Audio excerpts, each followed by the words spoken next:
No, but that's.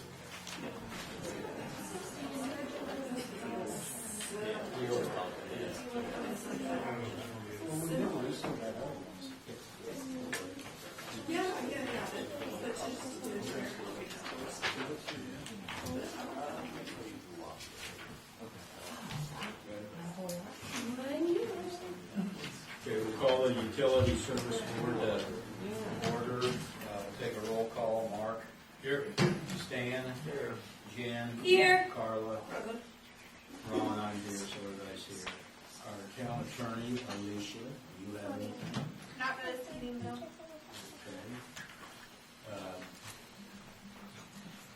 Adjustments, do you have any? I don't have an adjustment sheet. Okay, we need to okay the adjustments. We have one for $161.06 for 7406 Combine Drive. It's okayed by Bridget, so I need a, I'll make a motion to okay this adjustment. Dated August 15th. Okay, we got a motion and a second for okay the adjustment for $161. We'll take a vote. Mark? Yes. Stan? Yes. Jen? Yes. Carla? Yes. And Ron say yes, so it passes. Okay.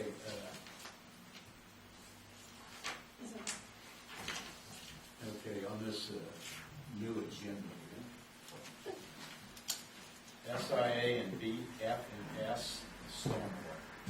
Yep. Sir, I'll let Chris take the lead. Yep, I provided you with a memo regarding the Subaru Health and Wellness Center expansion. Back in June, we received an initial submittal including site plan and drainage report for the site. We reviewed that initial submittal, provided comments on July 17th. BS Engineering, on behalf of the project, has addressed those comments and made changes to the plan and drainage report according to the comments that we had. We reviewed their resubmittal, and after a little bit of discussion with them, we recommend that resubmittal for construction approval. Any questions on it? So they're going to add a 6,500 square foot building, but that doesn't increase the stormwater cost at all to them. So the expansion is in keeping with a master plan that they have. So actually a few years ago when they had enacted this plan, I believe they had accounted for more impervious area than was actually currently on site. So this is adding some more impervious area, but it's still less than the total for what they're ultimately approved and permitted for based on this master plan. So, and the additional area is it's a very small amount compared to the site's overall impact. Bridget, do you know how much they pay right now? Is it $55. sometime we need to look at that chart and everything, because there's some businesses here in town that have a lot less space and pay that 55 or more. Okay, and I think that this was made up years ago pretty quickly and everything, but it seems to me like they don't care that they are paying twice that probably. And I think the unique thing about them is all their runoff discharges to the on-site treatment that they have, and it's actually goes to the city of Lafayette's stormwater infrastructure. But I was reading in our ordinances, like it explains how it's calculated, you know, like if you're high, if you're low, if you're a 1 or a 2 or whatever, you know, it's like you multiply this and then you add this, and it doesn't say anything in there, I don't think, about if you run off somewhere else, then you pay less. I mean, I could be wrong, and it's been a bit since I looked at it, but. Yeah, and I guess in our review, the payment structure for that wasn't really the main focus. Right. We're looking at the site plan Yeah. and making sure. I think there's several places in town that ought to be updated on that payment. We can do that at any time. Right. Yeah. Yeah. Ron, you and I have talked about that. Yeah. Collins, No, I apologize for my ignorance on that. I don't think I've got Chris up to speed on this. We'll get there. Michelle looked at that in the past, so. I'll make a I'll make a motion that we accept this construction approval. We've got a motion to approve this, we need a second. Okay, got a motion by Mark to approve it, and a second by Carla. Any more discussion, public or anything on it? Okay, we'll take a vote. Mark? Yes. Stan? Yes. Jen? Yes. Carla? Yes. And I vote yes, it passes 5. Okay, and then the follow-up to that will just be a letter from the town stating that as well. So we can help you get that organized to send to the applicant. Okay. The other, Thanks. yep. And then BS is here if you have any questions for them. Thank you. Good job, guys. Another item we have for you is a task order for police station water service extension investigations and design. After a little bit of discussion with you guys and then some discussion internally with our different departments, we'd like to present this in 2 phases, with phase 1 being project scoping and construction budgeting phase. We know that you want to extend service to the police station. We want to account for future use to the west of that. There are a few questions that we have and a few items we'd like to really get into and talk through so that we can present a few different options for what that extension could look like. We think it's better to address that as a separate phase with some preliminary construction costs because simply extending the service versus extending the water main itself to allow another user to tack on. There's a pretty wide cost difference between those two. So we'd like to discuss that further, both with the council and with your, his title, the utility Oh, the town manager. town manager, and make sure that we're all kind of stacking hands and on the same page on that. As part of that, we also like to do some investigation into any existing easements back there. We're probably going to be running parallel to that railroad easement, and we'd like to determine whether or not there is a utility or town easement back there, or if it would all be property owned by Circle K. And how much you have. So if we're to the point where we've got to purchase right away or easements from someone else, that can be a rather large impact on just the design side. So the 3,200 would be for doing studies and everything, just to put a line for the use of the police station, not for future development. So the 3,200 is for us to actually go in, do the research, have Chris come up with the exact cost estimates and also a couple different options that we can do. So one cost being just the service to the police station, another cost being the actual water main extension. So you can kind of compare those and see, this is X number of dollars, that's within our range to be able to do.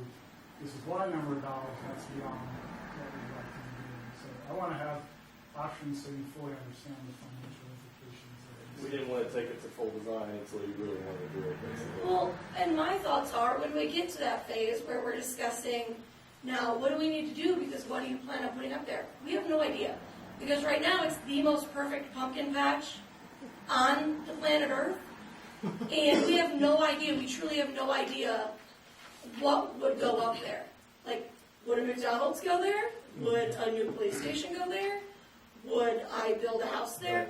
Like, you know what I mean? Like, we don't know. But if a McDonald's calls you up tomorrow, you need to be prepared also to know how much, if you do that $3,200 study, you're going to basically say it's going to cost $180,000 to run a main line, a hydrant down there to service a hotel or whatever, versus we still want to do the police station preferably, unless that study comes up and says it's $80,000. Well, my thoughts are, we're paying just $3,200 for this study to say whatever, and then if we have to buy land or easements or whatever, and then the money to actually extend it, right now the police have a well, and even if the well went out tomorrow, how much does it cost to replace the well? I don't think you could replace the well, could you, per our ordinance? they'd have to tie into the city. No, I think our ordinance says if it's over 400 foot from existing laterals and stuff, you just like down on the land where you annex there, if you can't supply it or easily supply it, or it's over that 400 foot, then you've got an exemption.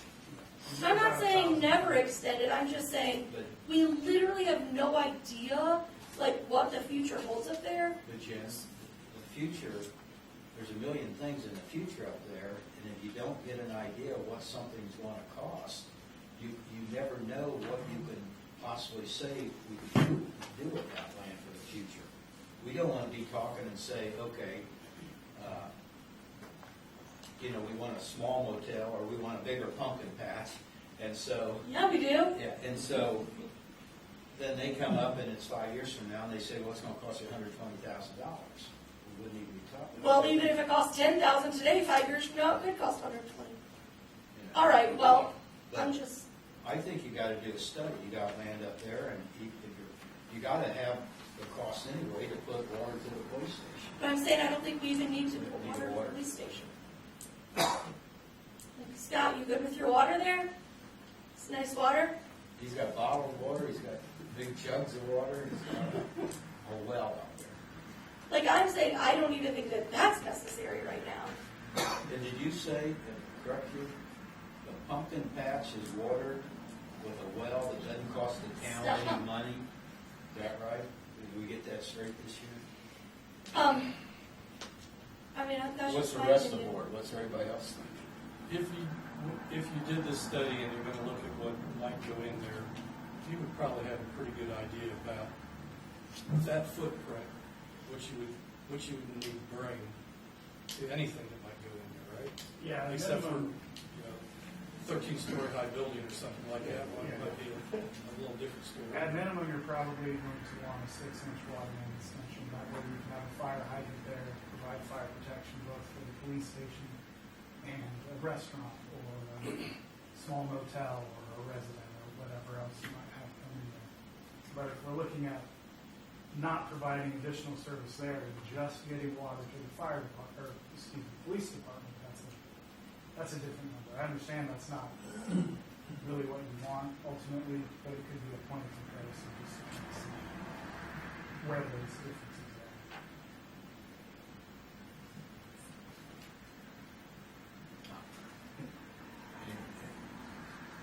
Carla, Stan, you guys got a thought? I think we need to see what it would cost. I mean, yeah, I think we need to investigate it. I think that's good. Yeah. Carla? I agree. I mean, you can get the numbers and then you can still say no, Yeah. move forward, but you're just sort of stuck until you have some answers. You might have a hotel for his pumpkins.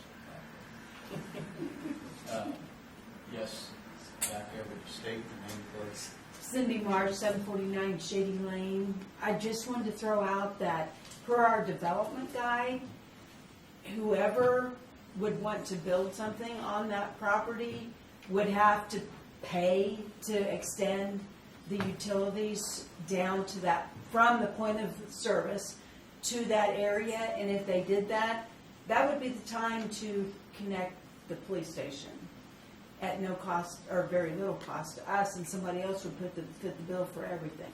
So just something to consider. In a situation like that, who would have to buy the easement? If it is required. Yeah, right? Because we were done after.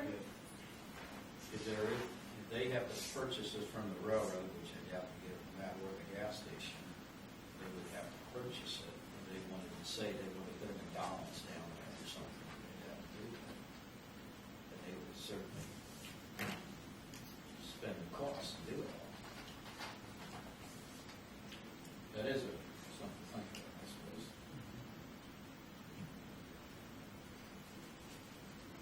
You guys want to think about it a little more? Yeah, I think we ought to just table this for right now and digest this a little bit. It's okay with me. But thank you. Yeah. Thanks a lot. we're here for any additional questions on that.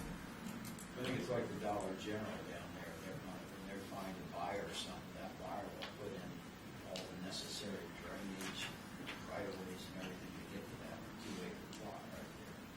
So maybe we can do the same thing. Okay, anyway, we'll, adjustments get done. Public comments, or does Colin, you got DFNS or anything? Just to update CCMG, we've been getting some submittals from UC Construction, so they're still all prepping to start at the end of the month. Right for Labor Day, actually, is what he said. So we're giving us some updated. They've had some questions, and we'll get some. So Yeah, but they talked about they're going to start at the beginning of I think it's at 6. September. Yep. So that's good, guys. It's going earlier this year. Yep. And we're just thought it's going to take very long to hopefully get out. So Okay, good. that's all we have. Well, thanks, guys, both groups for coming. Of course. See ya. Yeah. Anything else? Let me know. Thank you. Good seeing you, everybody. We will. Do we need them for the access road? Do we need them? Yeah, that's. Okay. All right. All right, thanks. Bye, guys.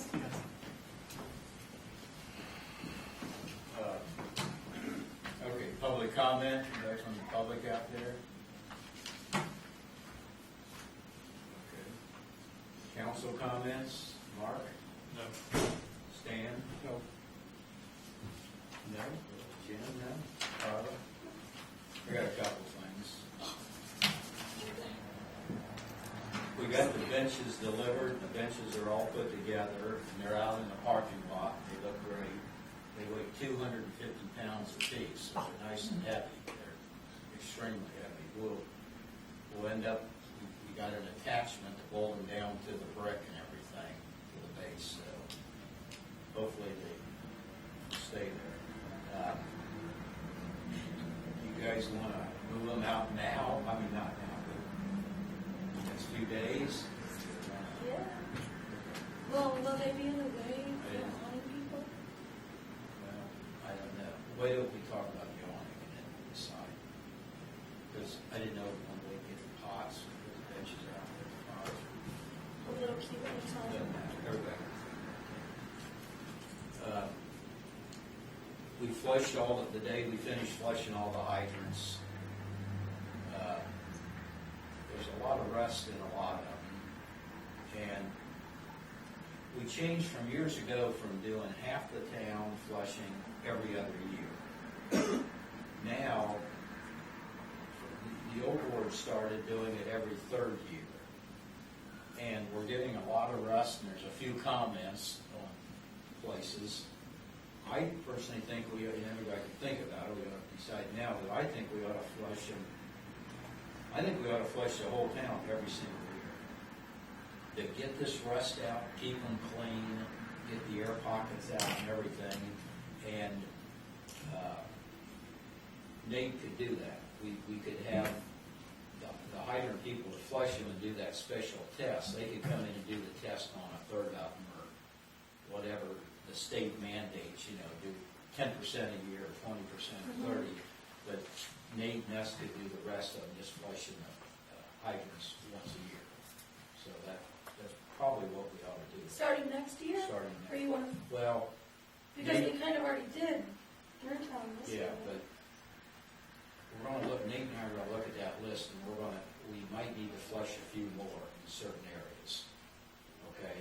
We have a master list of where people are having problems, and we have to match that up with the list that they did, was already programmed to do, to be sure those problem areas are taken care of. If they're not, we'll go and open up the hydrants and flush them too. And we'll let the townspeople know, so we probably will be flushing a few more, especially if Baker's Farm has any more airlock problems or anything like that. We opened them up today to flush them real good, because they still don't have the pressure down there, and we're trying to, DFNS, everybody trying to figure out why they don't have the pressure.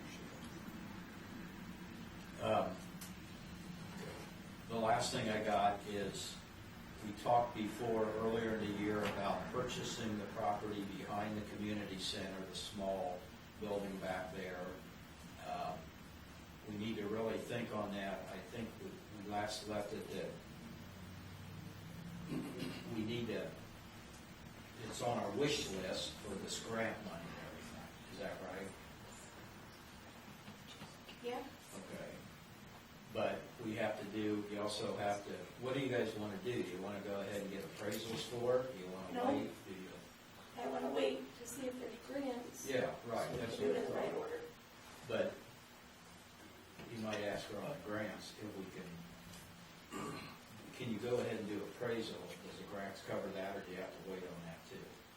But if is everybody interested in looking and buying? Based on, the limited amount of parking that's back there right now, Yeah. adding that to the parking would probably be a really good idea. Yeah, I think it would be And then, well spent.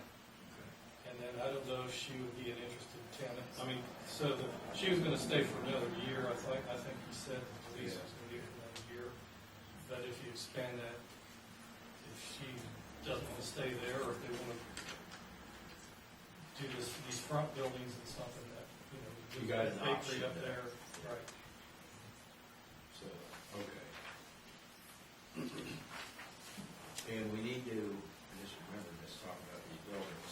Nate says we need to get a hammer drill for different projects. Okay, and it should cost less than a couple $100. Is that okay to get a hammer drill? Yeah, I have no problem. Yeah. I mean, if we need one for, a couple, like mountain benches, I've got one we can use. Well, If you want the town to have one, that's fine. Yeah, he's been looking around in the community center, so we get into that. I think he's talking like he just needs one. Okay, I'll tell him to go ahead and look at them. If we're gonna give one, I think we need to go with the name brand like Milwaukee. I've got a Harbor Freight one, which is a low dollar. Well, the town's we buy a lot of stuff from Menards. I don't know, I think they carry Milwaukee. I don't know, I think they're. Whatever, and you can get the 11% off and stuff like that too, so. But I'll have to check into it. Okay, that's all I got, so we'll close the meeting and go to Jim. Thank you. All right, this is the August 15th, 2023 council meeting. Ron's already taken roll call, and we are all still here. So we'll start with our attorney with the wastewater credit ordinance. So it's been a minute since I've seen you guys, but I did make Welcome the back. changes. Thank you. I made the changes that we talked about 2 meetings ago. And I also have 2 different versions of this. Jen said that there was some discussion about having the credit available in case there were any leaks. And so one version, this version, provides that if a utility customer obtains or believes that he or she has had a leak whereby water was used but such water was not deposited in the sanitary sewer, a utility customer may petition the utility service board for a wastewater credit. Such credit shall be provided on a case-by-case basis. Evidence that such leak existed, including but not limited to evaluation by the utility supervisor, evidence of contractor payments for repairs, etc., may be provided to substantiate the petition. The provision of a credit shall be at the sole discretion of the utility service board. And so that gives an option, but it's not just a guaranteed, I say I have a leak and now I get a credit. And that also allows you to kind of evaluate the evidence again so that it's not just, oh, well, my toilet was running and I had a high water bill, but that did actually go to the sanitary. And then other changes that I made, I added how someone can petition the town council by submitting a form to the utility clerk, that it was the wastewater usage for the months of June, July, and August, as opposed to the billing for those months. That they can get the credit based on the average of the preceding 3 months, or if they don't have that, then the 3 months following when the credit of non-credited use, following the month when the credit is requested. And then I also added language that says for this year, since we're already past pretty much June, July, and August, that they can make the petition by December 31st of this year. And then after this year, starting next year, they will need to make it by the first day of the month after receipt of the utility bill. So, and that's kind of what we had discussed the last time. And then I added language also for the pool, that if they want to fill a pool and they get a portable meter, that they can do that at any point. So if there are additional changes you'd like to make, I'd be glad to make those, or I can answer any questions. And so one version has nothing about the leaks, and then the other version has the leak language. Everything else on them are the same. I like the leak language. I do too. Was there anything else anybody felt was missing, or hopefully not? We've covered all our bases. All right. I would move to suspend the rules and read by title only ordinance number 2023-18, an ordinance amending ordinance section 53.35, credit on sewage for new homes. Okay, there's been a motion made by myself and seconded by Carla. Is there any discussion before we vote? How do you vote, Mark? Yes. Stan? Yes. Ron? Yes. Carla? Yes. And I vote yes, that's 5-0. I move to suspend the rules. First, we need to read it by title only. Ordinance number 2023-18, an ordinance amending ordinance section 53.35, credit on sewage for new homes. I move to suspend the rules and pass by first and second reading all at once. Ordinance number 2023-18, an ordinance amending ordinance section 53.35, credit on sewage for new homes. Okay, there's been a motion made by myself and seconded by Carla. Is there any discussion before we vote? How do you vote, Mark? Yes. Stan? Yes. Ron? Yes. Carla? And I vote yes. So now I would, do I read my title again? No. Okay, now I would move to adopt ordinance number 2023-18, an ordinance amending ordinance section 53.35, credit on sewage for new homes. Okay, there's been a motion made by myself and seconded by Carla to adopt this. Is there any further discussion? Okay, how do you vote, Mark? Yes. Stan? Yes. Ron? Yes. Carla? And I vote yes, so that's adopted 5-0. Jen, when you sign it, sign this one, because I realized that the attest was on one page. Oh, and yeah. the signature was on the next, and I couldn't take it, so I fixed it, but I didn't re-email it. Okay, perfect. So, Yes. We'll do that. All right, did you have anything else? No. Okay. Allowance docket for July 2023. I move to approve the allowance docket dated July 1st through July 31st, 2023 in the amount of $21,730.59. Second. There's been a motion made by myself and seconded by Stan. Is there any discussion or comments?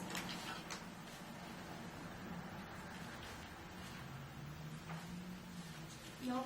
Okay. How do you vote, Mark? Yes. Stan? Yes. Ron? Yes. Carla? Yes. And I vote yes, that's approved 5-0. Claims docket. I move to approve the August 15th, 2023 claims docket in the amount of $162,532.64. Second. Oh. There's been a motion made by myself and seconded by Carla to approve the claims docket. Is there any discussion? How do you vote, Mark? Yes. Stan? Yes. Ron? Yes. Carla? Yes. And I vote yes, so that's approved 5-0. Okay, we have a few purchase approvals that we need. First was truck batteries. You want to explain that one? From Yeah. Batteries Plus? The larger snow truck down there, it's the batteries we have on a charge all the time. It continually runs down. We need to get batteries. And I don't, you have that estimate? Nate went out, got an estimate $379.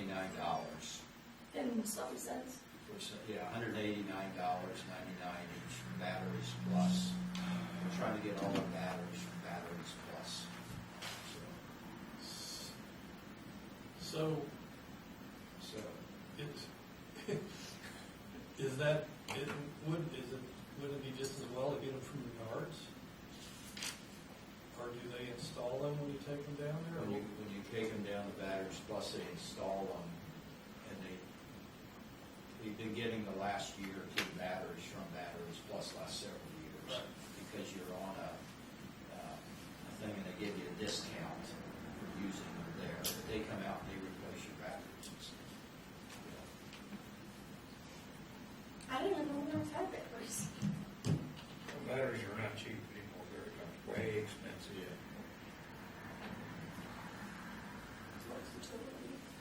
$379.98.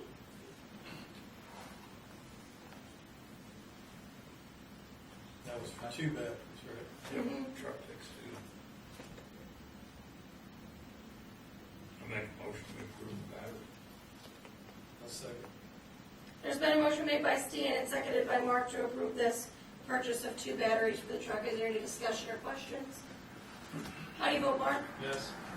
Stan? Yes. Ron? Yes. Carla? And I vote yes, so that's approved 5-0. Okay, meter parts? You want to explain this?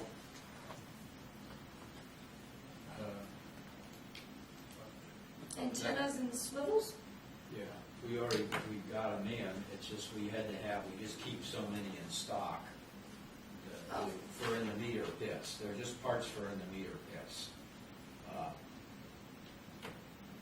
And we keep a dozen ahead. So do we need to approve this We need invoice? to approve it, I move to approve the following utility supply company invoice dated 8/8/2023 in the amount of $709.26. Order number 1479990.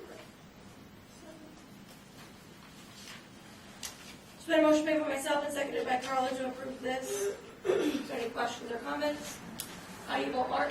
Yes. Stan? Yes. Ron? yeah. Yes. Carla? Yes. And I vote yes, so that's approved. Okay, awnings. Who's got this?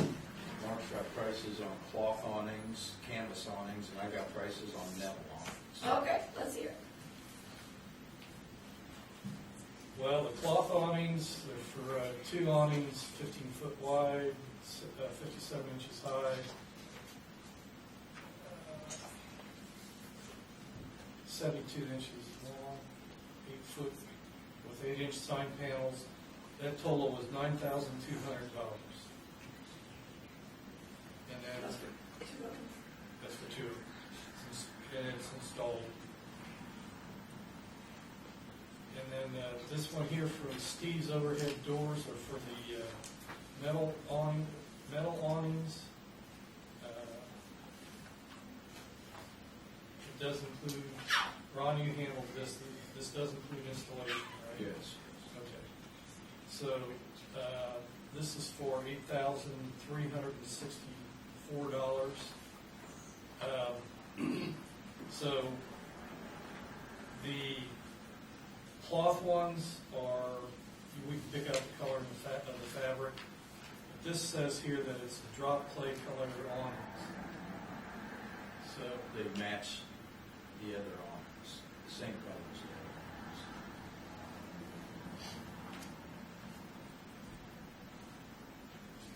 So I guess the one thing I don't like about that is I really like the idea of having the two colors on it, and preferably the green and the white, just like what was on the plan. So I guess if we go with the metal ones, I would like to see those be painted after we receive them to match those colors. That would be my preference. I don't like the plain color. I like the uniformity.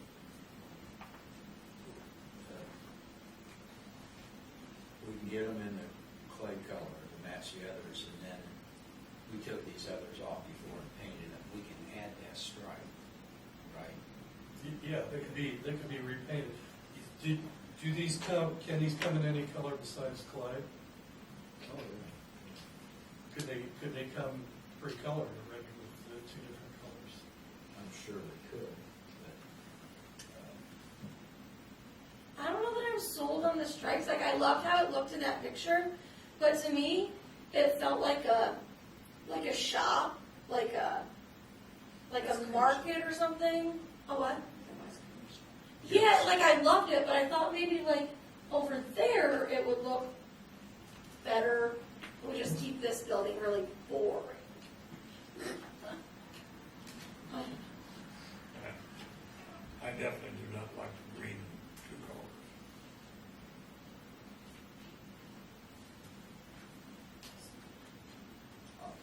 I'm not gonna start in general, so.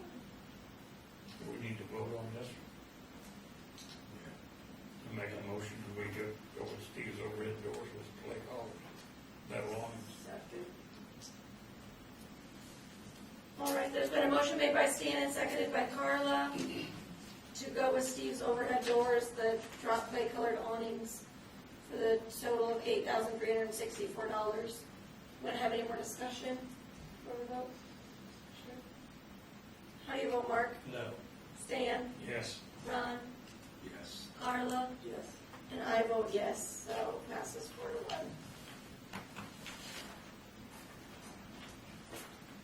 All right, banners.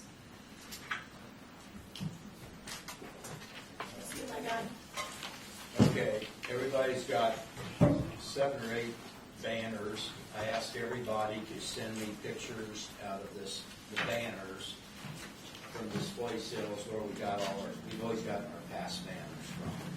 They match our brackets, match our poles, and our new poles have the same size banners. Those are 60 inch by 30 inch.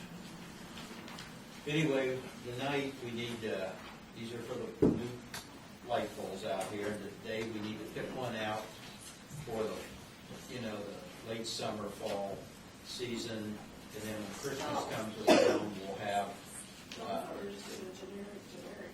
yeah, we are, generic. Just, we're not doing a spring banner, we're not doing a Christmas banner. Okay, so any of these would, whatever you guys like, these are, you can put anybody's name on them,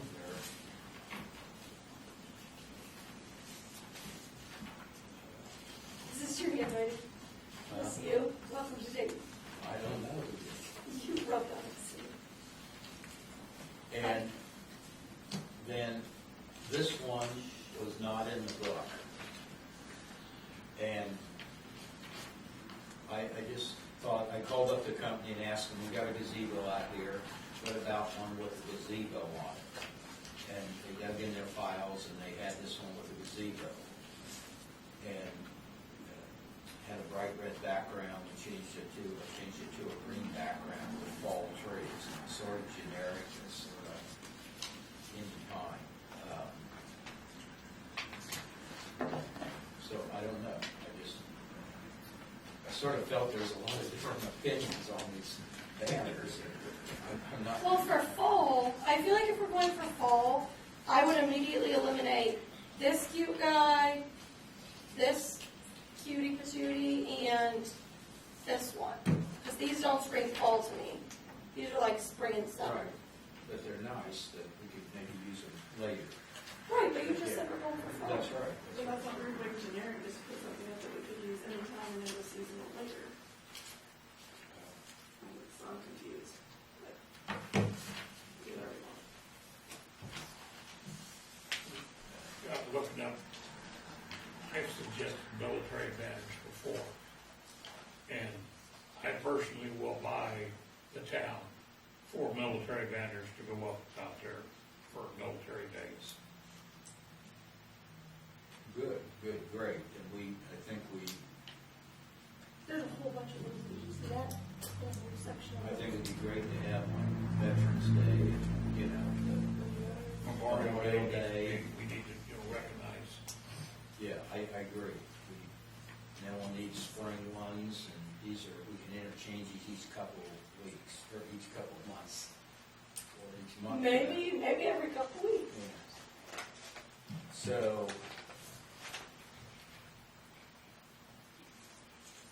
Why don't we do this? Why didn't everybody pick out their absolute favorite? Okay? Everybody get your absolute favorite out, and then pick out your second favorite. Okay? You got it. Now, everybody hold up your absolute favorite. There you have it. There was no contest. Yes. I love you, Mark. good decision. I make a motion. Buy that thing right there. Except Okay, 4, they'll be about $114 a piece. 5, 5. 4, 4. way back here. Yeah, the ones in the parking lot, we don't need it. I'm sorry, how much? 114 each, I think.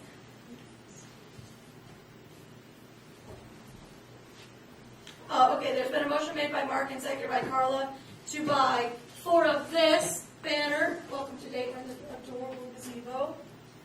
Is there any discussion or comments before we vote? Vote? Okay, how do you vote, Mark? Yes. Stan? Yes. Ron? Yes. Carla? Yes. And I vote yes, so we'll get those ordered. All right, town hall power washing. Mark? Okay, so I got 3 quotes, and I asked for some comments. I didn't get any comments, but I had some questions, so I went back and sent an email to each one of these guys.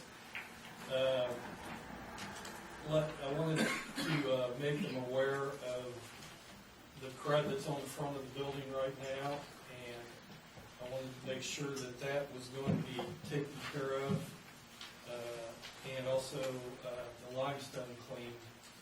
I'm assuming it's limestone, but some think it might be cast. So I got different replies from each one of them. I guess I'll just have to read them to you. Performance under pressure says that's the lowest price bid. The current estimate includes organic removal only, bird dung included. If you wish to have limestone restored to original color, a much more thorough cleaning solution process is needed. You will need a lift, rental, or access to the roof, in which case the estimate amount will greatly increase. Limestone is an incredibly tricky material to work with and requires a delicate cleaning process. So I talked to him and I asked him if he could attend the meeting tonight, but apparently wasn't able to clarify that a little bit. When I talked to him, he said he thought it would probably everything would come out looking pretty good. They were going to access the building by going upstairs, and then they could take a hose, some special hose they got to spray it off and do their business up there. So that's that. Then Better View was the second quote. That was for $427. And they said, to answer the above questions, yes, we are aware that the upper limestone ledges have a buildup, and we'll be sure it is all removed. And the limestone is back to as close as its original color as possible. Also, your billing approval and payment process is acceptable because we need to understand it. We understand how the wheels of government turn. Okay. And that one was for $427. That includes the request about the limestone versus the Yes, correct? yes. And all of them are they clean the windows after that and everything. And then the third one was from Mobile Wash Express. The limestone will be clean of debris.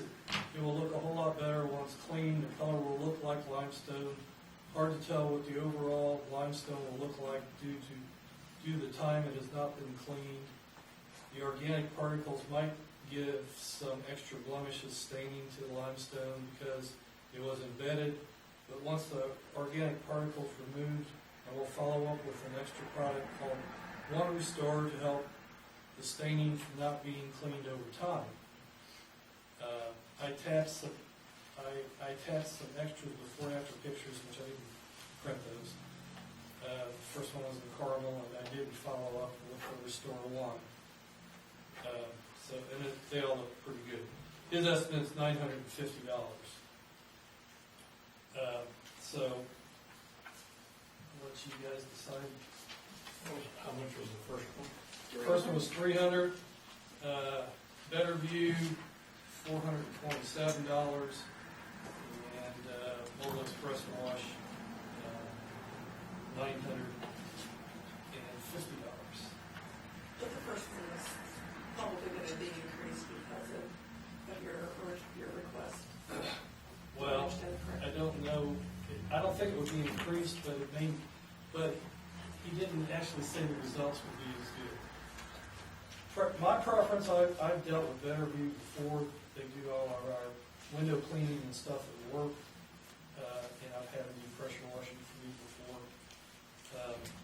They do a good job. They bring their own water. $427. That would be my preference for that. If you recommend Betterview, I make a motion that we call Betterview. Second. Okay, there's been a motion made by Stan and seconded by Ron to hire Betterview for $427 to do the town hall power washing. Is there any discussion or questions before we vote? Okay, how do you vote, Mark? Yes. Stan? Yes. Ron? Yes. Carla? Yes. And I vote yes, so that's approved 5-0. Okay, I'll contact them Okay, thanks for doing that. then. Okay, reports. July 2023 bank rec is not done, so we're gonna wait on that. But I move to approve the following June 2023 reports: the appropriation report, the bank reconciliation, the fund report, and the revenue report. So.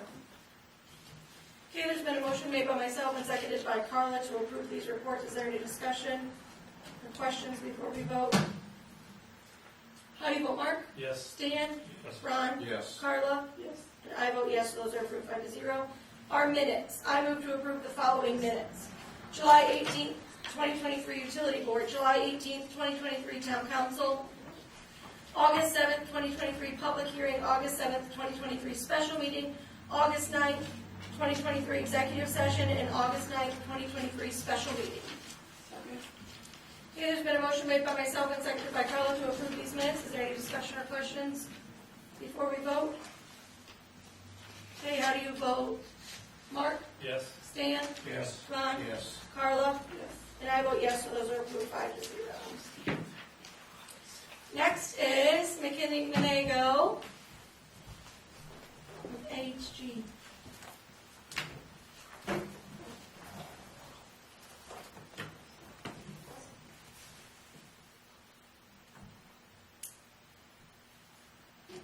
Hi, I'm McKinley Monego, and I'm with American Heritage Girls, a scouting troop. And I'm working to achieve and earn my love award, also known as the Ida Scouter Award. First, I'd like to talk a little bit about Ida Scouter. Ida was a woman from India who realized the need for women physicians. She took it upon herself to learn to become a physician, and she taught other women to also become physicians. That is one reason that I'd like my level. One of the requirements to get my level award is assist in planning and implementing a community event. So I am requesting permission to have an activity section at our Dayton Pumpkin Patch event. I've created a handout for each of you.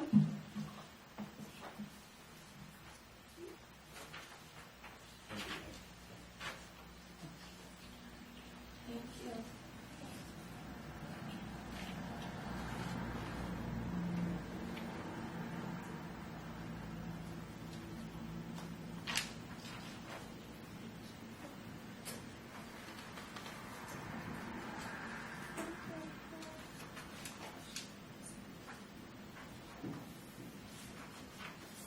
I have an extra. Would anyone else like one?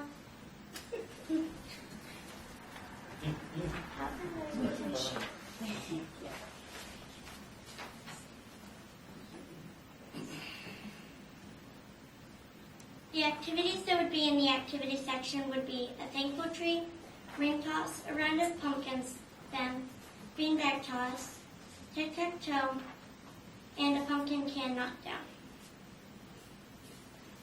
I'm sure you're wondering why stamps are listed on the supplies and costs. Instead of having a prize at each activity, I'd like to have the people participating in activities have a card that gets stamped at each activity, and once they have had their card stamped at each activity and done each activity, they would go over to a prize table where the volunteer at that table would check to make sure they got all 5 stamps, and then they would get to pick one prize. Speaking of volunteers, I would volunteers for each station in the activity section. So I have most of the supplies that I would need, but there are a few necessary supplies that I do not have that I would need. The cost for the necessary supplies that I do not have would be about $100.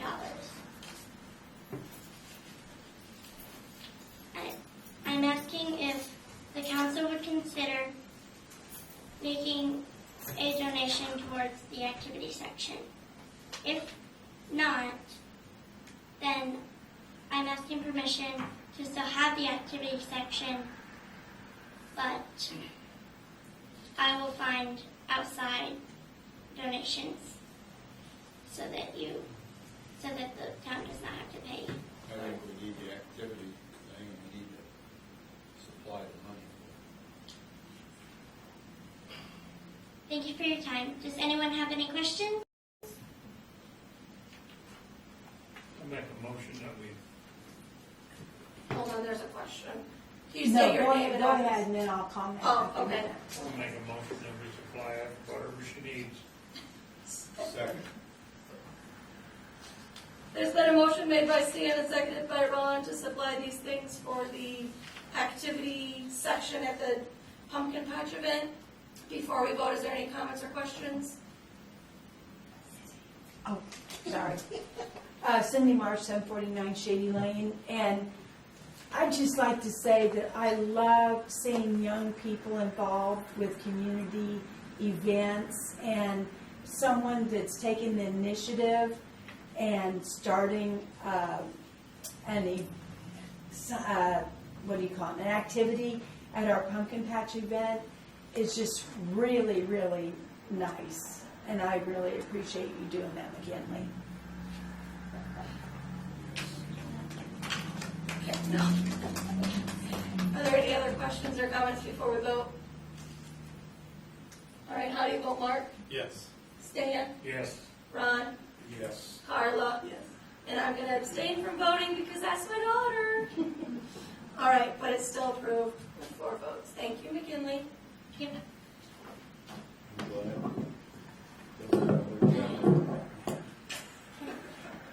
We still got a pumpkin patch. All right. Chicken allowance, area plans. So I sent you all some just a paragraph from David Hill. He said he's not entirely sure how they would enact it yet, but he wanted to make sure that we have the language right, or he has the language that we want. So it simply says, backyard chickens. In the town of Dayton, within the R1U and R1 zoning districts, up to 6 chickens or rabbits may be kept on a lot as a permitted accessory use. Roosters are prohibited. All animals must be kept in a secure coop or cage, which must be cleaned regularly. Coops and cages must provide minimum 10-foot setbacks from all property lines and may not be placed between any structure and the road right-of-way. Livestock not specifically mentioned in this section are prohibited, as is outdoor butchering of livestock. So we just need to get back to him if we want to move forward with this, if there's different words, maybe we didn't like something. Anybody have anything? There's been I don't know, I'm sure y'all read it, different people on this sort of, it's been hot topic. A lot of people are doing it. They've got a lot of different things going on. I didn't go through and printed several of it. I think we might want to consider some of the things for people who've had more experience with it, consider some of their things that they've changed or I think we should move forward with it. I like the idea of doing it. I just think we want to be careful, make sure that we don't miss something that could be problematic down the road. Do you have some suggestions? Other than to go through the list, or I can tell you some of the ones to look at. I'm trying to find the one that was most recent that they mentioned.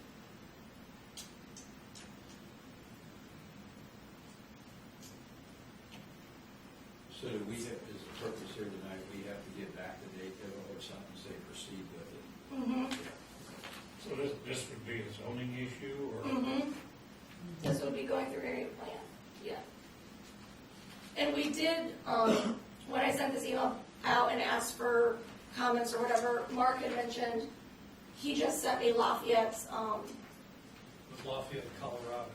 what's the, like the They had paper? a form. Form, whatever, like, not an application, but anyway, it was a form. So I asked David Hill about that, like what he thought about us having that, and he said, if we're going to make an amendment to the zoning ordinance to allow for backyard chickens, we would not recommend including a special registration or permitting process, just a set of regulations that say what can or cannot be done. So we like the idea, if Carl and anybody puts in suggestions, send it to everybody, and see if we want to add those to the list or something. Well, it sounds like he doesn't want us doing anything, but he doesn't want us. Do you Well, know, he's not saying you can't change the language or change, like, maybe we don't want 6 chickens, maybe 4 chickens or 12 chickens, or maybe we want to allow roosters, we don't. But he's saying, like, you can change those things, but he just doesn't think we add on additional, like, stipulations. do you know, does this mirror West Lafayette's ordinance? Because Lafayette does not allow chickens. They don't have an ordinance for it. I believe West Lafayette does. So I didn't know if that just mirrored it. I don't know. I will say that's very similar to Frankfurt's. Yeah. You what? It's very similar to Frankfurt's. Now, have you had any complaints, have you heard any complaints, any We issues, just, problems? Frankfurt just passed it in June, so I think it's still too early to tell. There were roosters, which are not allowed, so that was a problem, but that's a problem regardless. They were there before the chicken ordinance passed. So, but yeah, I think it's too early to tell if there's been any issues. To my knowledge, at this point, there haven't been any complaints, but again, it's been 3 months, so. None of the problems patched yet. Right. But yeah, I will say that Frankfurt has 6 chickens, no roosters. They have to be enclosed. The 10-foot setback, all of that is the same. So does that says enclosed, it's not free, there's no free. All animals must be kept in a secure coop or cage, which must be cleaned regularly. So no necessarily allowance for like a running area, that's encased, And it has to be minimum 10-foot setbacks from all property lines. And it cannot be between any structure and the road right away. So it's not going in your front yard. You can't have none. I guess not. Well, I thought the one I was really most interested in, I must have missed it, I never was in the city.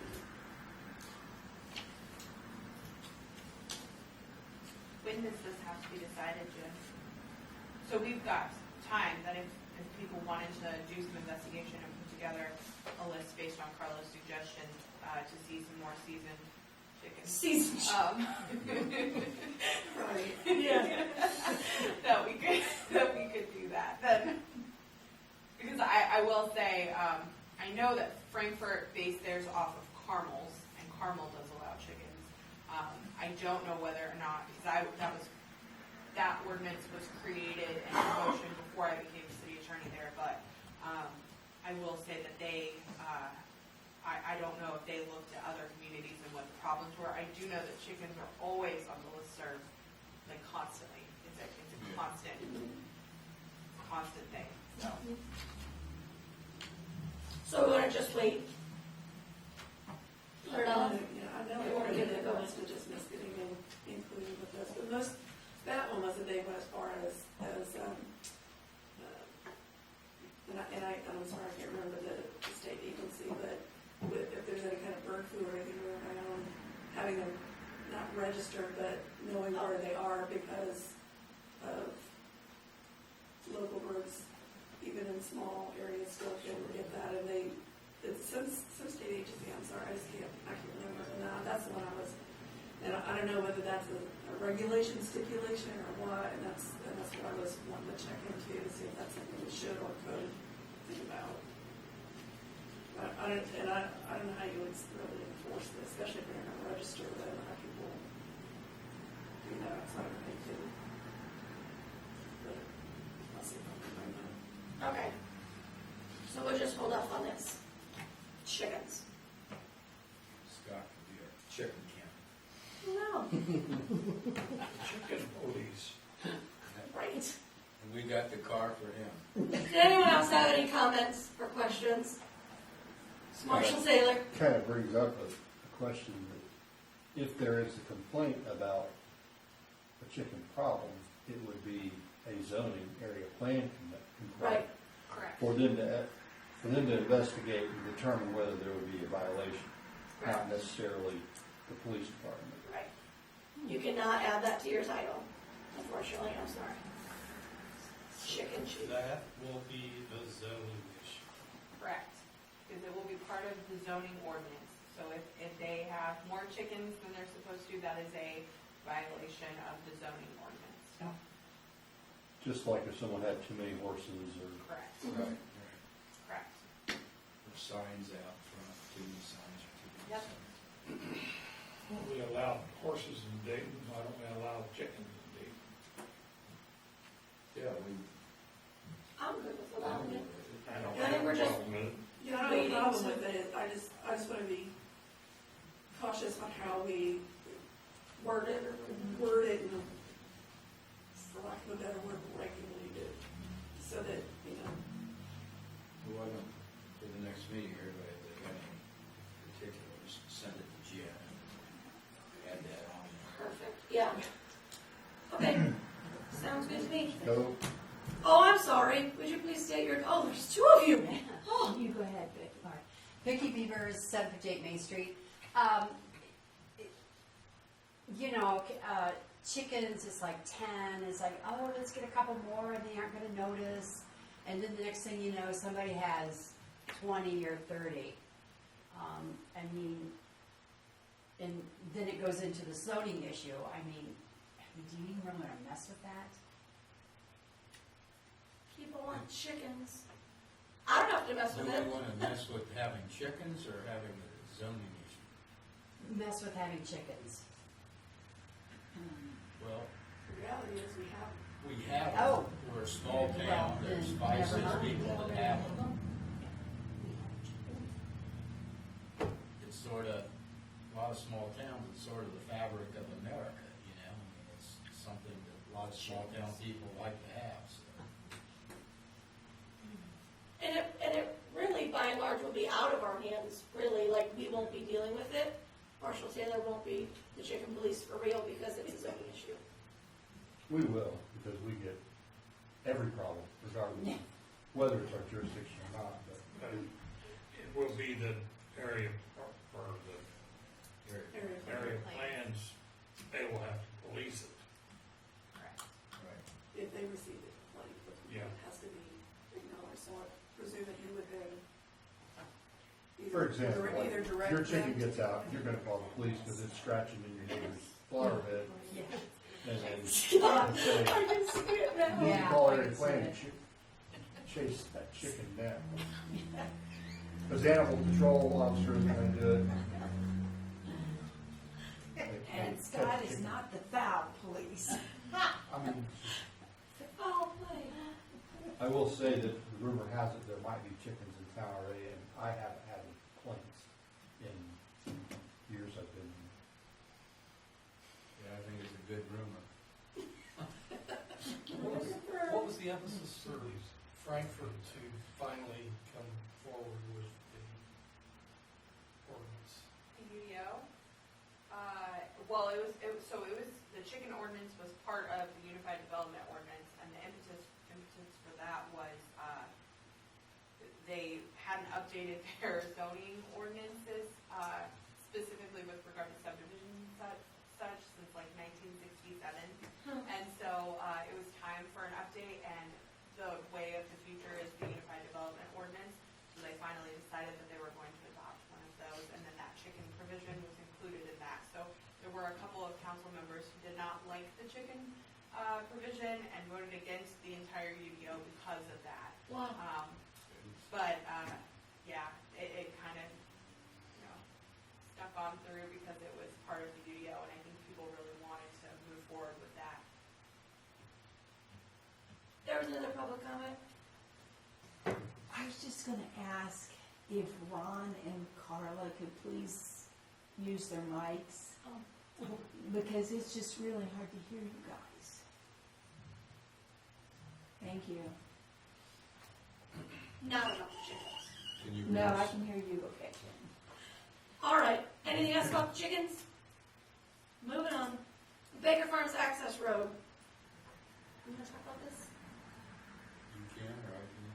Well, it just hasn't been fixed. Nothing's been done. Nothing's been fixed. We took away the permits last time, and we did that just, to get them to actually make a meeting with us so we could get some tests done on the street. They didn't do the tests that we actually wanted them to do, but because they set up the meeting with us, they got their permits back. It still is not fixed. So what I think, I told Ron this yesterday, I think that we pull permits for Baker Farms not until a meeting is set up, or not until a plan is in place, but until that road is actually fixed. Agreed. And then we have another meeting to approve permits being approved again. I think we've been more than lenient. It's been a year since we've been complaining about it. I think that's more than lenient, Yes. more than Yes, fair. I agree. What do you think, Mark? Well, okay, so first, we have to define what fixed is, Right. right? That's why I'm saying we would have to have another meeting to actually approve the permit, so one person isn't like, good road.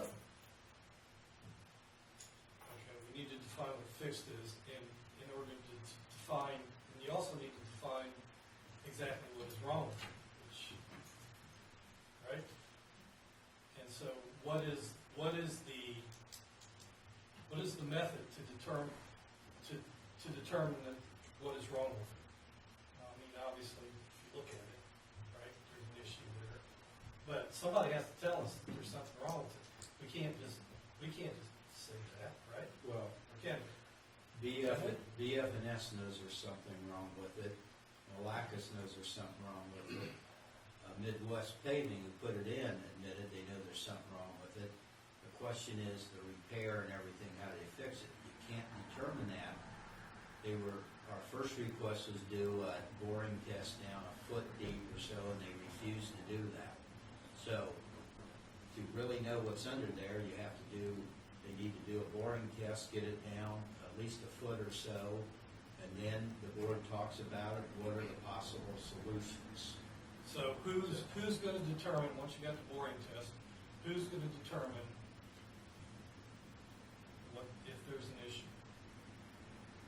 Well, I think that there is an issue. So here's what happened. The people who put in the road, knowing it was just an emergency access road, even if it was put in appropriately as an emergency access road, had their people driving their however many ton trucks on it and ruined the road. So those people that put in the road and ruined the road need to be the ones that fix the road. I would agree with that. So I think what Mark's asking though is how do we need to have some sort of standards that they have to meet in order to check the boxes to get the permit back. We can't just say, hey, we're gonna pull your permit until we're satisfied, but we're not gonna tell you what that means. I think we're still waiting on that, aren't we? Because the original specs were one thing, and then they changed it because their engineers said, we're gonna change this, but it's gonna be just as solid, don't you worry. But we haven't got the original specs from anybody so that we could have somebody verify that what they changed it to was actually, Sufficient. But even, like you said, even though whether it was sufficient or not, whatever was there, they ruined it. And they were supposed to be telling us how they're gonna fix it and bring it up to where it's a emergency viable road. That's either ripping the whole thing out or massive patching or what, and they refuse to do that. They haven't done that. They haven't done the testing right on it, so. So it sounds to me like step number one is they need to complete the boring test. Step number two is after we receive results of the boring test, the council needs to have a meeting to determine options of how it can be fixed. And those options will be presented to the people. And then once an option is selected by them and done, then they get their permits back.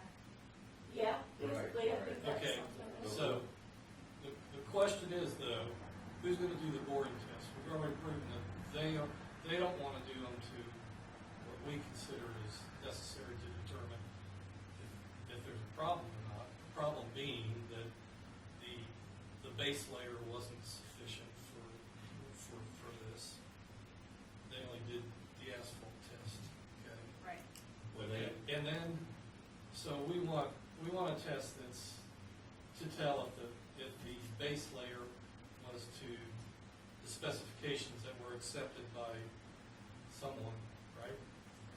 Okay, and then, once that test is done, who's gonna analyze that test and determine what those results are? And I don't think we're qualified to do that. So it seems to me like the only choice we really have is to hire somebody to do our own boring tests and to do the analysis on those boring tests and to render an opinion on that. Well, I agree. What I thought was is if they'd done their job in the first place, like the board test, we would have taken those results and had an independent engineer look at.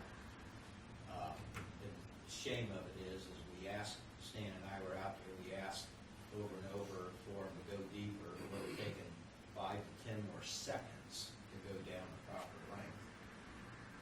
But they've got somebody that just fights us every step of the way. But do we have, I would think they would go ahead, if we pull those permits, they would go ahead and do the test, but if you want to hire somebody separate to do them, that's fine. Do you know anything about their bond? Because somebody was saying, you have the bond, just do it, but do we have the bond? Because we didn't put the road in, Malacus put the road in, so Well- we have to? I guess it goes deeper to this project. When the project was done, the road is eventually owned by the town of Dayton, right? But did the town of Dayton bid out that road and this person did it, or was it part of Baker Farms? It was part of Baker Farms. Part of Baker's. So the bond wouldn't necessarily be covering us because it's not our project. Okay. So it should be covering whoever is in charge of the construction of that project. So like if we had bid out the road, we would have gotten a performance bond and we would have gotten other bonding that we could have then called the bond and said, hey, you didn't do what you were supposed to do. You have to, here's money to do it. Malacus said that Midwest has got the bond on it. Okay, So what we need Malacus to say, I'm gonna use your bond to get these proper boring tests, to send it to somebody to determine whatever? Or do you still think we should? I think we're the ones that are making the allegation, and so we have to be the ones that provide the proof. I mean, go look at it. I understand. Okay. I completely understand.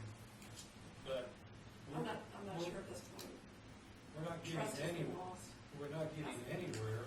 And, what I just heard was, well, we're gonna pull permits until it's fixed. Well, we gotta determine what fixed is and how long. I mean, it could take 6 months till it's fixed. It could take a year. It could never be fixed. What is fixed? Okay, they were supposed to make the recommendations on properly how to fix it by doing we asked them to do 2 things. Do the testing and give us what the fix would be so we can okay that fix or not. We won't have the F&S and us all look at what that fix is, okay? So they never went that far and did it. In a way, I don't think we should incur a big expense doing this testing and everything when they have the machine and all I gotta do is bring it up, spend an hour or so and do the darn. Well, one thing you could do is you could require them to perform the test and then have your own independent engineer evaluate the test. Right, which we asked for, but they refused to do the test. Right, but if you pulled the permits and said, if you don't get your permit back until you do this test, they could do the test, get the permit back while we're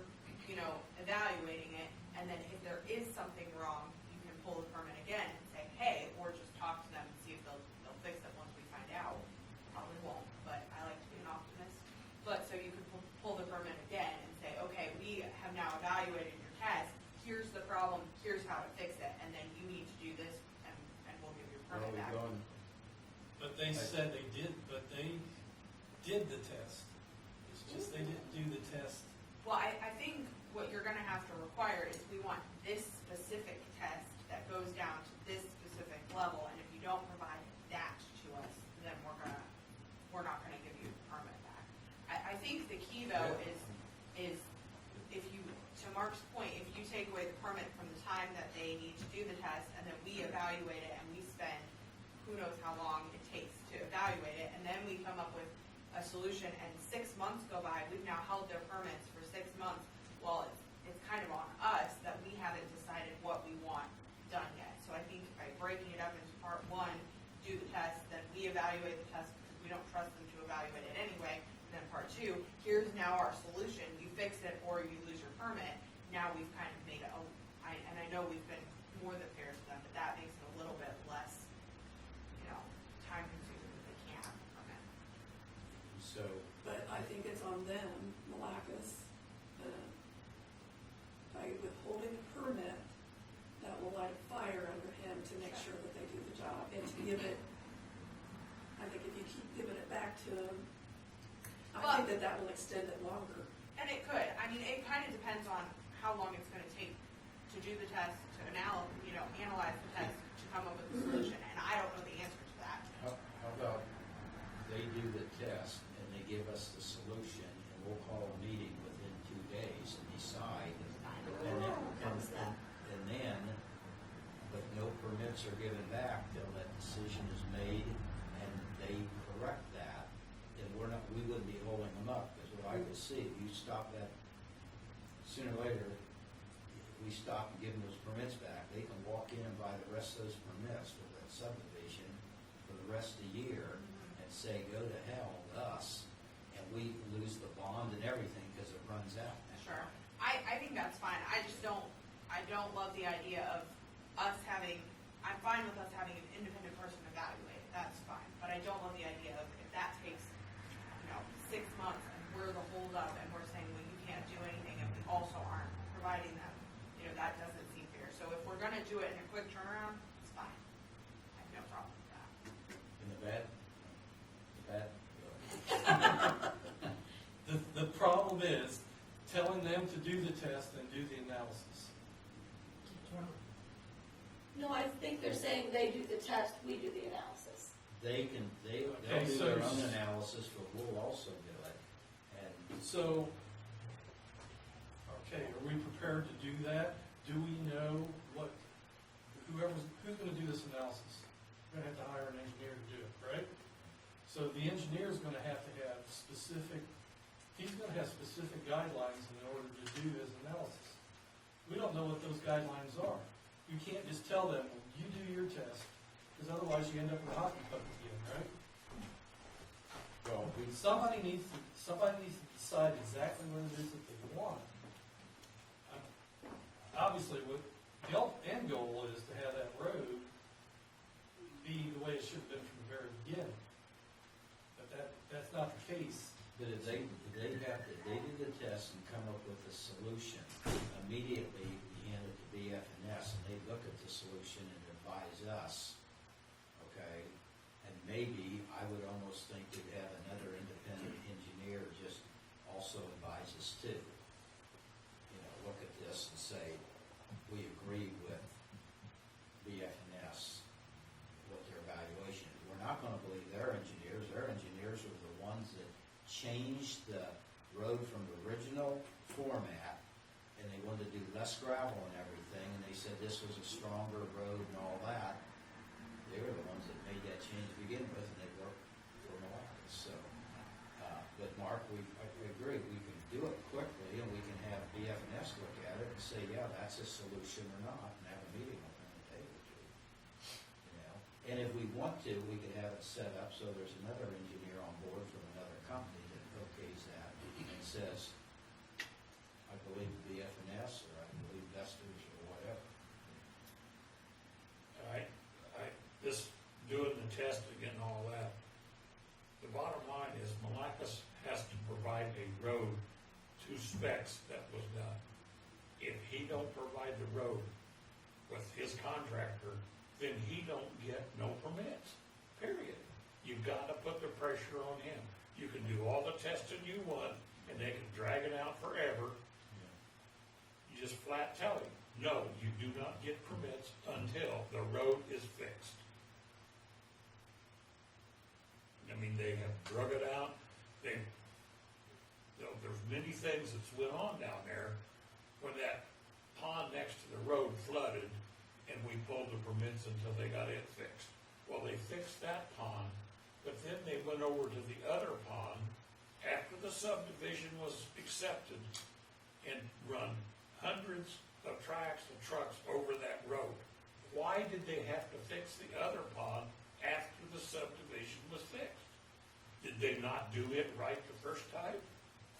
And Stan, they knew the people running their trucks over it, hundreds and hundreds of trucks in a few week period have ruined that road. They're the people that knew it was an emergency road, they knew that it wasn't for heavy trucks, and they're the ones that said to us afterward, well, we should put gates up on the end. They're the one, I mean, so we could be here saying, just rip it all out, and just Why, put in a new but road. why did they have to redo that center pond? Why did they have to redo that after the subdivision was approved? And, Because- you know, I did they understand do it because wrong to start with? Yeah, that's what I understand. They did it wrong to begin with, and they had to correct it, so. But the key is, they should have come out the main entrance where the road isn't a lesser road, a temporary road. They knew they shouldn't be on it. They, Well, just shut them down until they fix it. And if, you know, it's the only way you're gonna get their attention. They're gonna drag it along, they've got money, they don't care. You know, and when you talk to these guys down there, you know, like when Stan and I were down there, it's obvious that it's a game with them, you know? They're gonna drag it, like Stan said, they're gonna drag it out forever. And what we're gonna do is end up, In winter? we're gonna lose that bond, and we don't even know the bond is 10% of the cost or 20%. Well, it's not our bond, she said. Yeah, I mean, I would be 98% sure it's not to us if we had nothing to do with the project. So, Yeah. I mean, I would have to see it to confirm that, but, yeah. so, I think we need to make a motion to have them do the, you wanna make a motion? I make a motion to shut them off until the road is fixed. To specs that it was originally written up, that was approved. Not changed, approved.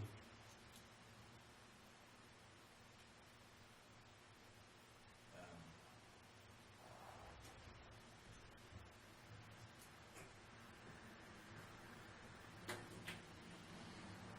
If, yeah.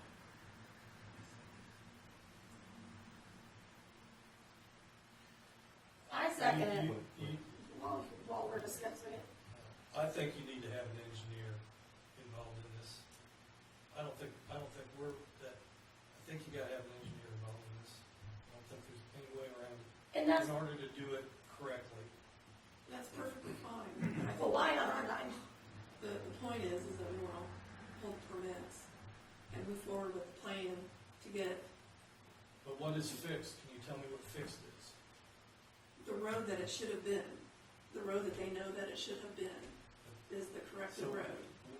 To the specs, as he said, to the specs. So that we we're- have those specs, and we're If we qualified, don't, we're I know we're qualified to working on it. say when that is done. We have the, No. we have the specs that was changed to by Vesters, that was 6 inches of gravel and 1.5 inches of asphalt. But then when they build it to those specs, then they also destroyed that road. Okay, So- I don't So think maybe- anybody here is saying, we're gonna tell them you have to do this, and then we're gonna come out and evaluate it. Have another engineer, it's perfectly fine. I don't think that that's a problem. It's getting them to get it done. so it could have been that the road was built to spec. But you don't know until those boring tests are completely done and done right. Right, so that needs to be done, but you're not willing to find somebody to do that independent. That's where my issue is. You're not willing to go say, we're making this allegation, we need to prove it. We're willing to give it back to them to prove it to us. And we already saw what happened when we asked them to board before. But honestly, it's not, I mean, Malacus can go prove that allegation, I guess, because honestly to us, what matters is the road is ruined and the road needs to be fixed. I guess if we just say, road's ruined, needs to be fixed, and we just sit back and wait, and we just let Malacus try to get it done, and then we check it after he does it, like, I'm not, It's- I never suggested. but I'm just saying, like, it's not on us to prove that maybe you didn't do it to spec, or your specs were wrong, or maybe you shouldn't have changed your specs. The road is You're- ruined, You're we accusing, want it that's fixed. what you're accusing them of. That it- But I don't need a boring test to see that it's falling apart. So, the question is gonna become, did it happen because it wasn't built right?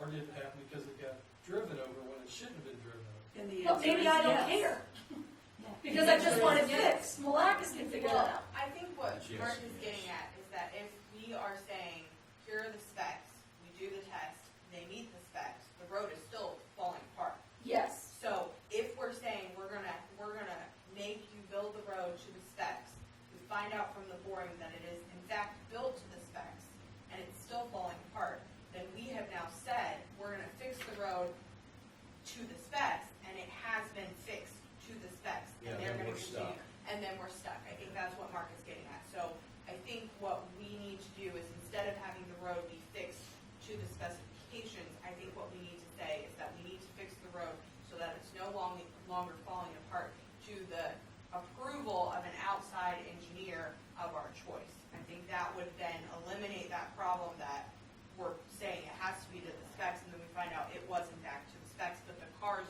driving over it ruined it. So if we have it fixed to the specifications of an outside engineer, then what Mark is saying is we have to actually go get the outside engineer and come up with what those specifications would be. Because what we don't want to do is pigeonhole ourselves into another game, Yes. and they will take advantage of that. There's a public comment. Could you say did you still have one? Yeah, Yeah. why can't we have Milestone or another contractor do the boring and tell us what there is there? I mean, you need somebody to legally tell you. Also, I thought they dedicated the roads already to Dayton, so maybe we're liable because we accepted them already, No, which I thought was wrong. Malacus already said that to me, and I said, Greg, any of those roads in there, just because they're dedicated, you can't have your contractors and your trucks go in there and tear it up. You know, you can't go in with a bulldozer and drop that blade on the main road and just rip the concrete out just because it's dedicated. And usually they don't dedicate the roads until the subdivision's done. I have never seen it where they dedicate a partial part of it because of all the construction. When this all started, I went down there and talked to area plan and said, why do we have to accept anything? Why don't they build their houses, we accept it as you go? And they said, if we don't accept that at a certain time, they could only build 4 houses there, and then you had to accept that project so they could continue and keep issuing building permits. It seems strange, but That's not the way it was. Not even close. okay, well, let Cindy want to say something too. I was just gonna say, it doesn't matter whether it wasn't built to specs, or if it was because the contractor ran the heavy trucks over it. It's the same person that's responsible. Right. It's Midwest Paving and Malacus, I guess, people that are responsible. The guy that did the boring, he drove right up and seen where it was sinking, and he said, that is obviously, the sub-base was not put in right. Yeah. And that's all he'd say, and then they left. Yeah, because he's works doing the for- boring I for think the they get in trouble. Midwest, the owner. So I think in order to cover yourselves, if you say, we're going to pull the permits until the road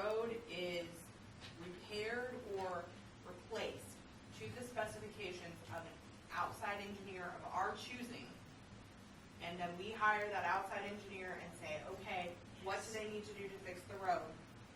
Then we would be able to do that. But to Mark's point, there would be some expense to that because we would be hiring the engineer. But otherwise, we're playing a guessing game and we're playing whack-a-mole. Is it because of the, is it because of the actual construction, or was it because of the trucks? Because otherwise, you'll either be faced with replacing that road on your own, or it's the town replacing that road altogether. That's going to be a lot more expensive to hire an engineer. But Why is can't there a way? It's like getting accused of something that you didn't do and hiring an attorney. You gotta protect yourself. That's, but one thing we could do is we could say, we're gonna pull the permits, and by the way, we expect you to cover the cost of the engineer up to whatever, Okay, whatever. that makes me feel So better. we could do that too and say, listen, you caused this problem, you fixed the problem, and you're gonna, or if they balk at the idea of us getting an independent engineer of our choosing, we could say, we mutually agree on an engineer, and you guys put in, either half the cost or you pay for it, and see what we can get accomplished. And you say you have photos of those trucks driving on that road, is that correct? Okay, so there is documented proof that it did happen. I agree with Cindy that it doesn't really matter. We just have to make sure that in our phrasing of what we're pulling the permits for, we're not pigeonholing ourselves into it has to meet the specifications, or it's because the trucks did it, when it turns out that it was one reason or the other, and they then provide evidence that whatever is fine, and then we're stuck with. Yeah, because BF&S, when they did those plugs and cut the asphalt, then they dug down with a screwdriver, and they went down 6 inches, and there's gravel down there. But I said to them, well, but the road's falling apart, and everybody admits that. Now, Greg called me later and said, Ron, I think the Midwest needs to cut out every bad section, a foot or two bigger than what it is, and dig it down and put 18 inches of gravel, not 6 or not 10 or not 12, but 18 inches, back the hell out of it, and then put gravel and then 4 inches of asphalt. I said, well, Greg, you gotta have them propose something to us. And they still haven't proposed anything, So,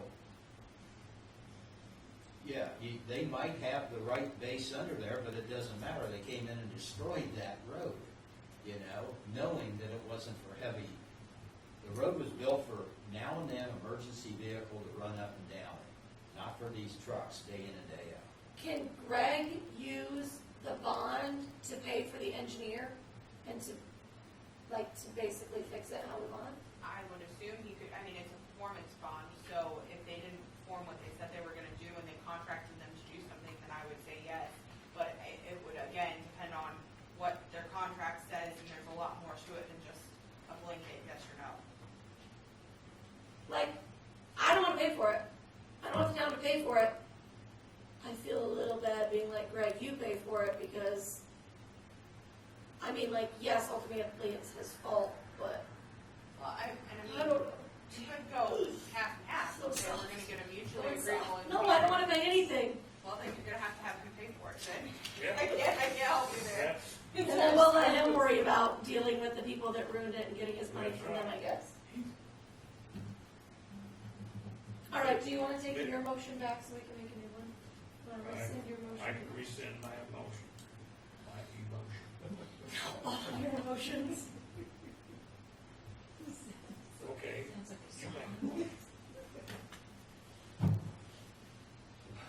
Are we still discussing it? What do you think of that idea? A mutually agreed upon engineer pay for a better office? So, how's that gonna work? Mutually agreed upon? You could say of our choosing. That's I don't right. care how you do it. Let's start with our choosing. I would prefer that. If we're gonna do it, let's get one If that. we need to take, if we're gonna take action, we need to be the ones who determine how that action is gonna be taken. Okay.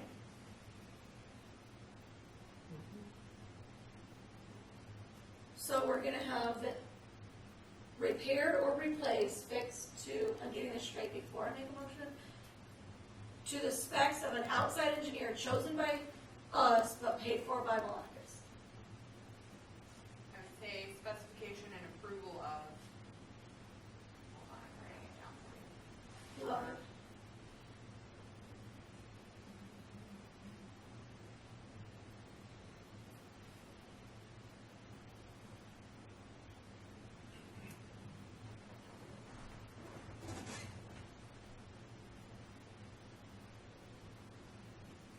How to spell his name. Yes.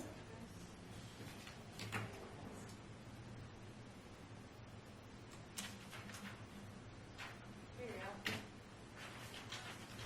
Oh. So we're pulling permits until this happens, right? Yes, you're pulling All right. permits until the road, and then all of that stuff. I would make a motion that we pull permits for Baker Farms until the road, It should be is. is to be repaired or replaced to the specification and approval of an outside engineer of the town's choosing to be paid for by Malacus. Can you spell it correctly? Oh wait, is this an L? I Second. don't know. Are we gonna give a time frame on how soon we're gonna pick this person? I mean, we will need to do it kind of ASAP. Right, Well, can we just pick a rate? because, I don't think we need to give them a time frame. And I don't think we're gonna be sitting back on our laurels either. I mean, we want it taken care of, so we'll find somebody, I'm sure. Do we need a meeting? Like, do we need a council approval of that, I mean, engineer? you technically, depending on how much, I mean, yeah, the council would need to approve the engineer, but you could set a committee to decide with a not to exceed, amount that if they refuse to pay it or something, then you're covered. But could BFNS represent us in this?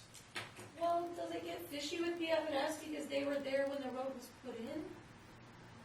Okay, I didn't know. I mean, I guess my question is, does BFNS think that there's something wrong with the road to the Yep. point that they would say, here's what needs to be done to fix it? I mean, you could always pick BFNS and then say, if BFNS won't do it because it's a conflict of interest, that a committee could pick the next, and here's, I think BF&S could look at it and give us advice on it and everything, that I think we need the advice of an outside engineer that isn't got anything to do with this right now. Because. So can we give ourselves a deadline on how fast that can happen? Because, We can start calling tomorrow and get an engineer, just in the waiting that says, here's what. that would be the appropriate thing to do. so I think if you did get an engineer, you could always either call a special meeting and just make sure 3 of you show up and approve the engineer, or you could tonight approve a committee that could select the engineer, whichever way you want to do it, I don't care. But I think that we need to have approval in place, we can't just I think we pick one. specify a committee, that way we don't have to wait the 48 hours for a meeting. Doesn't matter, it's up to you guys. Your roads and streets, right? You want to be on the committee? I don't care. Stan and Ron, are you comfortable with that? Okay, so you'll need to vote on. the First this, and Yeah, then and then a committee. the committee, yeah. All right, there's been a motion made by myself and seconded by Carla. Is there any further discussion or questions or comments or concerns? Don't you have to have a specific date when you're gonna hold those in order to make it legal? Oh, the permits, Yeah. immediately, effective now? There you go. All right, is there any further questions or discussion? Read it again.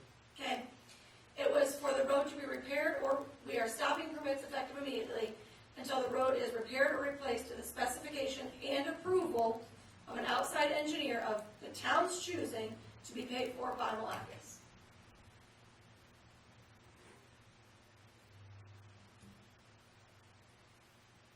Is there teeth to making him pay it? I mean, we're giving him conditions for holding his permits, right? The teeth are that we're holding his permits. I mean, in theory, if we could prove that he or his folks destroyed the road, I mean, we could, you know, have him replace it and get damages and have the engineering costs and everything recovered. So I mean, yes-ish. When we said about that pond, they took quite a bit of expense and dug out a whole pond, redid that whole pond. They're gonna, Well, and I don't there's think, enough teeth, like you said. I don't think it's gonna be that expensive anyway. I mean, the thing is, if they want us to sue them, that's gonna cost them a lot more than this cost us. There's the big part of this person that destroyed the road and everything is purposely giving us a hard time and doesn't want to work with the town of Dayton. So, but anyway, this is a good. He doesn't work for the town of Dayton, he works for Malacca. Malacca, yeah. All right. Okay. Anything else before we vote? All right. How do you vote, Mark? Yes. You sounded very sure. Stan? Yes. Ron? Yes. Carla? Yes. And I vote yes, so that's 5-0. So now I would move to appoint a committee to select this engineer to be Stan and Ron. I think it needs to be an ad hoc committee that we have people volunteer, Hey, who wants to be on a committee? but because if the chair appoints a committee, that's technically a public entity. for Oh, gosh. purposes of I didn't do that. the meeting. I rescind that So, immediately. I think if we have an ad hoc committee that is approved by the entire council, that would be Okay. fine for public access purposes. Work with Ron and committee. I'd be glad to. Stan and Ron have volunteered. Is that okay with the council? Not appointed by the chair. Stan and Ron have volunteered to act as an ad hoc committee to choose an engineer for this. Is that okay? Yes. With the council? I'm not appointing them. We're just gonna have consensus that that's. You good? Yes. Thumbs up, everyone. All right, cool. Okay, can I have my paper? That was so scary. Sorry, I like to keep track of stuff. All right. Helps me when I forget later. That was it for that. All right, computer OS upgrades. So Mark Jones, our IT guy. Wait just a second. We did all this. Do we need Alicia to send a paragraph to Malacca's stating what happened? What did we do last time? Because I didn't do it last time, I'm I pretty think sure. Ron just gave him a Well, I call. just texted him and then, but I mean, I'm glad. Spell it out it'd for be him. better if you. Yeah, okay. Yeah. How about I will get a letter prepared and I'll need the address and stuff, and then I'll email it to you and you can pass it along Disperse to it, them. email it. Bridget will have the address. Okay, so Bridget, Oh, okay. address, letter, ASAP, got it. Okay, that's what I need my note. And then you just put Ron's number at the bottom of it. If there's any issue, that's what I do. I just give him Ron's number. And he wants to-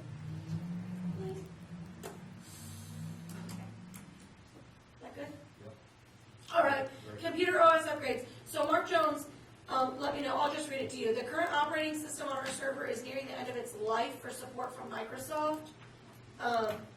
We have Windows Server 2012, and that support ends on October 10th, 2023. So he's saying we need to upgrade the operating system on our server to the 2019 Windows Server 2019 standard.